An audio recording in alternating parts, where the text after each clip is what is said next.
Imagina la escena por un momento. Un pozo oscuro, helado, que se retuerce con serpientes. Uf, Y en el centro, un hombre, ensangrentado, moribundo. Pero no grita, no suplica. ríe, ríe, y con su último aliento pronuncia una profecía que va a resonar durante siglos. ¿Cómo gruñirán los cerditos cuando sepan cómo sufre el viejo jabalí? Es que es una de las escenas de muerte más icónicas de la historia, sea real o no, y nos lanza de cabeza a la gran paradoja de la figura que vamos a explorar hoy, Ragnar Lothbrok. La paradoja. Sí, porque tenemos hechos históricos que son irrefutables. Sus hijos, por ejemplo, los que lideraron el gran ejército pagano que conquistó Inglaterra, son tan reales como tú y como yo. Están en las crónicas. Pero, ¿y el hombre que supuestamente encendió esa mecha? El viejo jabalí, ahí es donde la historia se convierte en niebla, en leyenda.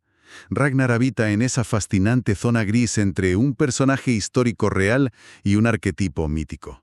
Es casi más una idea que una persona. De acuerdo, pues esa es nuestra misión en esta inmersión. Vamos a intentar navegar esa niebla. Trazaremos la saga de Ragnar Lothbrok tal y como nos la cuentan las fuentes. Desde sus orígenes hasta su legado. Exacto. Hablaremos de doncellas escuderas, de videntes y acertijos, de asedios que pusieron de rodillas a imperios. Y al final intentaremos responder a esa pregunta. ¿Quién fue realmente este hombre? Si es que fue un solo hombre. Es un viaje que nos va a llevar desde los fiordos de Escandinavia hasta las puertas de París y que, de una forma que creo que sorprenderá, conecta directamente con nuestro mundo. Pues empecemos por el principio, por ese crisol que forjó a estos guerreros. Escandinavia en el siglo VIII. No suena a un lugar precisamente acogedor. Para nada. Era un entorno de una dureza extrema. Piensa en inviernos brutalmente largos, tierras muy poco fértiles. Era una lucha constante por la supervivencia, vamos. Y supongo que esa presión te obliga a adaptarse. Esa presión es la que forja un pueblo de supervivientes, pero también de innovadores. Cuando tu entorno te pone al límite, o creas o desapareces. Y ellos, bueno, ellos crearon.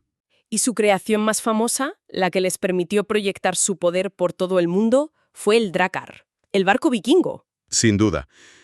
Pero es que llamarlo barco casi se queda corto. Era una obra maestra de la ingeniería naval. Estaba adelantado siglos a su tiempo. ¿Qué lo hacía tan especial? Lo que de verdad lo cambió todo fue su diseño de casco plano. Podían navegar por ríos y aguas de apenas 1 metro de profundidad. Y eso les daba una ventaja táctica que nadie más tenía. Nadie. Imagino la escena. Un monje en un monasterio a 80 kilómetros de la costa, en lo que se creía que era el lugar más seguro del mundo. Y de repente, apareciendo por el recodo del río, esas proas con cabezas de dragón. El terror debía ser absoluto. ¿Y esas cabezas de dragón? No eran solo decoración, ¿verdad? Mucho más que eso. Era pura guerra psicológica. Un arma en sí misma. Estaban diseñados para infundir un terror paralizante antes incluso de que el primer hacha se desenvainara. Era un mensaje. Un mensaje, claro. Lo monstruoso, lo pagano, lo imparable está llegando por un lugar por el que creíais que era imposible llegar. ¡Fascinante! Tenían la tecnología y la táctica del miedo. Pero, ¿qué les empujó a lanzarse al mar en primer lugar? ¿No podía ser solo por gusto? Había un cóctel de razones. Por un lado, el cambio climático de la época empeoró las cosechas, la sobrepoblación generaba conflictos por los recursos. Y luego estaban las leyes de herencia, ¿no? Eso es.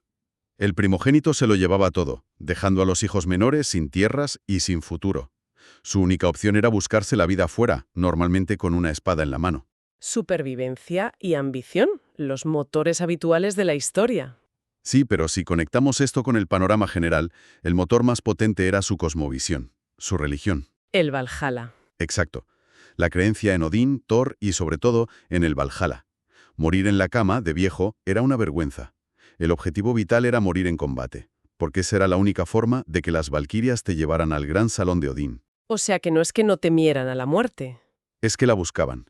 Era su billete a la gloria eterna. Y en este mundo de acero, frío y ambición sagrada, nace nuestra figura, Ragnar. Supuestamente un príncipe, pero cuya leyenda no se construiría sobre su linaje, sino sobre sus hazañas. Y la primera es la que le da su extraño apodo, Lothbrok, pantalones peludos. Pantalones peludos, suena casi a insulto. Pues es una historia que nos dice mucho sobre lo que su cultura valoraba.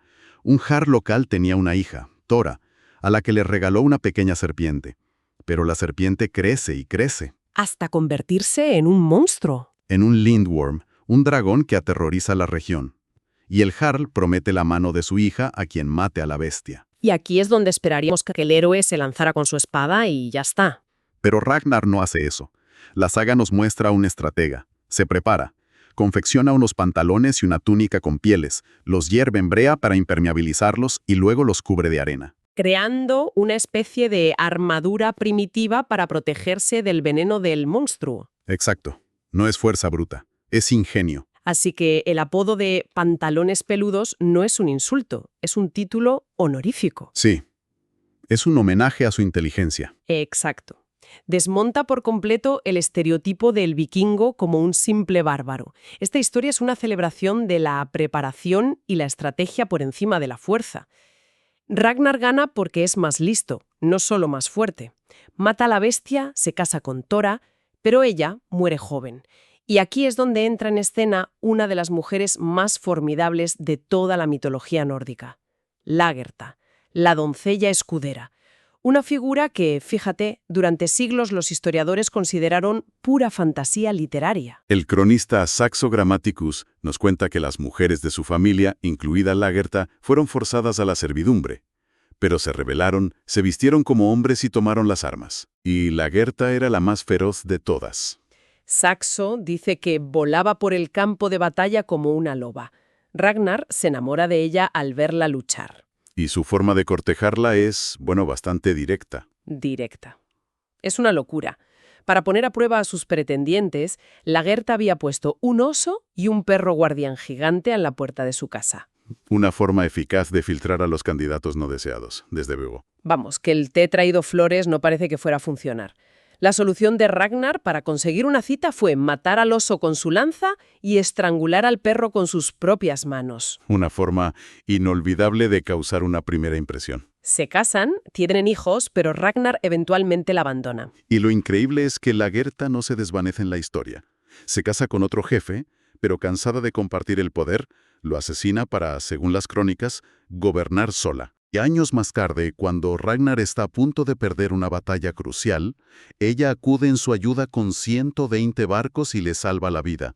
Es un personaje de una fuerza y una complejidad tremendas, lo que nos lleva a la gran pregunta. ¿Existieron realmente las doncellas escuderas? Durante siglos la respuesta fue un rotundo no. Se consideraba un tropo literario, una fantasía.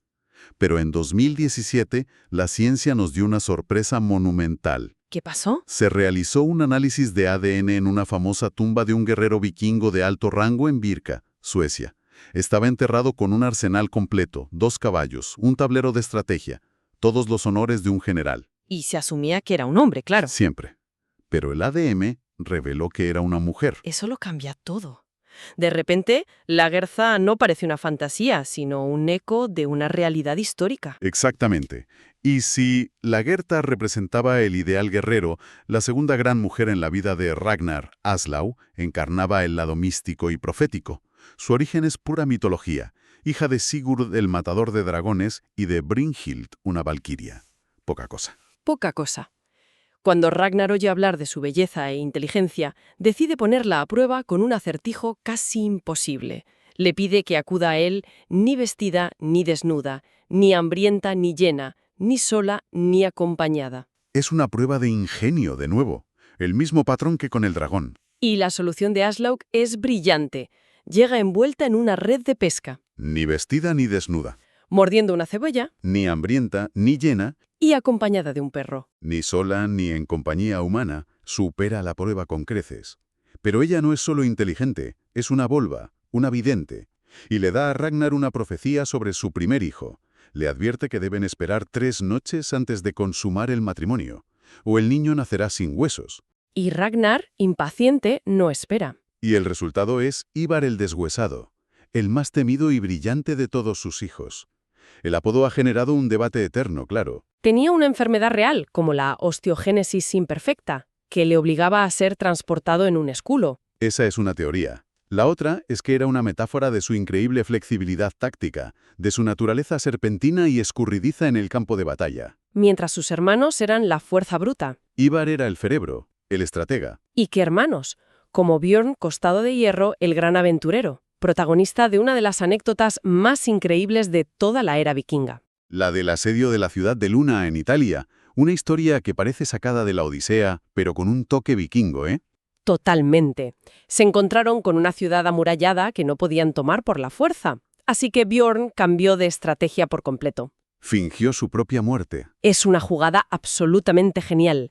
Envió mensajeros a la ciudad diciendo que en su lecho de muerte se había convertido al cristianismo y que su último deseo era ser enterrado en la catedral. Los defensores, quizás por piedad, quizás por arrogancia, abrieron las puertas para la procesión fúnebre. El cadáver de Björn entró en su ataúd, seguido por sus guerreros disfrazados de monjes. Y una vez dentro, El muerto resucitó. Björn saltó del ataúd, sus hombres tomaron las armas y saquearon la ciudad hasta los cimientos. Pura astucia vikinga. sí, es una astucia que vemos repetida. Demuestra que para ellos el honor no estaba solo en la carga frontal, sino en la victoria, sin importar los medios. Y esa mentalidad es la que les lleva de pequeñas incursiones a su golpe más audaz, el asedio de París en el año 845. Y aquí entramos en terreno firme. Aquí la niebla de la leyenda se disipa. Completamente. Las crónicas francas, los anales de San Bertín, hablan de una flota de 120 barcos vikingos liderada por un caudillo llamado Regingeri, que los historiadores coinciden casi unánimemente en que es la forma latinizada de Ragnar. Remontaron el Sena con un objetivo claro, una de las ciudades más ricas de Europa. Y el rey franco, Carlos el Calvo, cometió un error táctico garrafal. Un error que Ragnar explotó sin piedad. El rey dividió a su ejército, colocando una mitad en cada orilla del Sena, pensando que así podría defender ambos lados. Mala idea. Pésima. Ragnar simplemente ignoró a una mitad, atacó a la otra con toda su fuerza y la aniquiló. Pero lo que hizo después es lo que de verdad hiela la sangre. Fue un acto de terrorismo psicológico puro. Era domingo de Pascua, la festividad más sagrada del cristianismo. Ragnar tomó a 111 prisioneros francos y los ahorcó en una isla en el Sena, a la vista del resto del ejército enemigo. El mensaje era brutal y claro. Vuestro Dios no puede salvaros. Y funcionó. París, aterrorizada, cayó. Y Carlos el Calvo hizo lo único que podía: pagarles para que se fueran. ¿El famoso Danegeld? El primer pago documentado. Les entregó 7.000 libras de plata. Pero fue una solución que creó un problema infinitamente mayor. Claro, acababa de demostrar a todos los vikingos de Escandinavia que París no solo era rica. Sino que estaba dispuesta a pagar. Abrió las compuertas para décadas de asaltos. Tras la Cima de París, llega la caída. En sus últimos años, Ragnar se obsesiona con conquistar Inglaterra. Parte con arrogancia, con solo 2 barcos, que naufragan. Es capturado por su viejo enemigo, el rey Aella, de Northumbria. Y ella decide dar un escarmiento. Arroja a Ragnar a un pozo de serpientes. Y aquí volvemos al principio. Ragnar no grita. Canta su canción de muerte, recordando sus victorias, riendo ante su destino. Muere como el ideal vikingo personificado. Su muerte es, en sí misma, su mayor victoria propagandística. Y pronuncia esas palabras: ¿cómo gruñirán los cerditos cuando sepan cómo sufre el viejo jabalí? Una profecía de venganza. Así que, los cerditos cumplieron la amenaza. Y aquí la historia vuelve a ser sólida como una roca. La profecía se cumplió. Vaya si se cumplió. En el año 865, los hijos de Ragnar, Ivar el Desjuezado, Haldan, Uva, desembarcaron en Inglaterra. Y no estamos hablando de una incursión más. Esto fue algo completamente diferente. Se le conoce como el Gran Ejército Pagano. Era una fuerza de ocupación, miles de guerreros con la intención no solo de vengar, sino de quedarse. Cambió las reglas del juego por completo. La venganza fue terrible. Conquistaron reinos enteros y finalmente capturaron al rey Arrela. Según las sagas, Ivar le infligió personalmente la legendaria y brutal ejecución del Águila de Sangre. Una muerte horrible, probablemente más simbólica que real, pero que demuestra la ferocidad de su venganza. El resultado fue la creación del Danelaw, Un vasto territorio en Inglaterra bajo ley y control vikingo. que cambiaría la isla para siempre. Lo que nos devuelve a la pregunta original. Si sus hijos y su venganza son tan reales y documentados, ¿Cómo es posible que él no lo sea? La teoría más aceptada hoy en día es que Ragnar Lothbrok no fue una sola persona. ¿Sino un personaje compuesto? Exacto. Algo así como el rey Arturo. Es la comparación perfecta. Pudo haber un Regingeri que asaltó París, otro caudillo cuyas hazañas inspiraron la leyenda del dragón, y otro que murió en un pozo de serpientes. Con el tiempo, los poetas y narradores fusionaron las hazañas de varios héroes bajo un solo nombre legendario. Para crear el arquetipo del vikingo perfecto. Eso es. Lejos de restarle importancia, eso casi lo hace más grande. No es un nombre, es el símbolo de toda una era. Y su legado, o el legado de esa idea, es mucho más profundo de lo que pensamos. Muchísimo más. Las fuentes mencionan a otro vikingo, Rollo, que algunos vinculan al linaje de Ragnar. Este Rollo se asentó en Francia, negoció con el rey y se convirtió en el primer duque de Normandía. Normandía, la tierra de los hombres del norte. Correcto. Y varias generaciones después, el descendiente más famoso de Rollo fue un hombre llamado Guillermo. No puede ser. Guillermo el Conquistador, el que invadió y conquistó Inglaterra en 1066. ¿El mismo? O sea que la conquista normanda de Inglaterra fue, en cierto modo... La última gran empresa de la familia Lothbrok. A través de Guillermo, ese linaje vikingo se extendió a prácticamente todas las casas reales de Europa. Su sangre de alguna forma sigue fluyendo en el presente. Es una conexión increíble.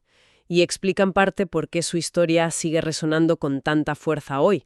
La serie Vikings, videojuegos, hay una fascinación que no se apaga. Claro, quizás es ese espíritu de ir más allá del mapa, o el arquetipo del individuo que se rebela contra los imperios. Es una figura que encarna la ambición y el deseo humano de dejar una marca en el mundo, de que tu historia sea contada. Y Ragnar lo sabía.